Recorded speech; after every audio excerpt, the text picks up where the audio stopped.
প্রশ্ন হচ্ছে, ডাক্তারি পরীক্ষা বা অন্য কোনো কারণে সুচ বা সিরিঞ্জ দিয়ে শরীরের কোনো স্থান থেকে রক্ত বের করলে অজু ভেঙে যাবে কি? অজু ভেঙে যাবে কিনা?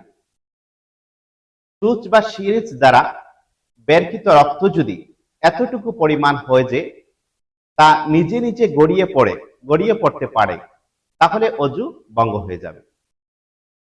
তেমনি ভাবে রোগের মধ্যে যেসব ইনজেকশন দেওয়া হয়, যেমন স্যালাইন, ক্যালসিয়াম ইত্যাদি, সেগুলো পুশ করার সময় যদি সিরিঞ্জের ভিতর সমপরিমাণ রক্ত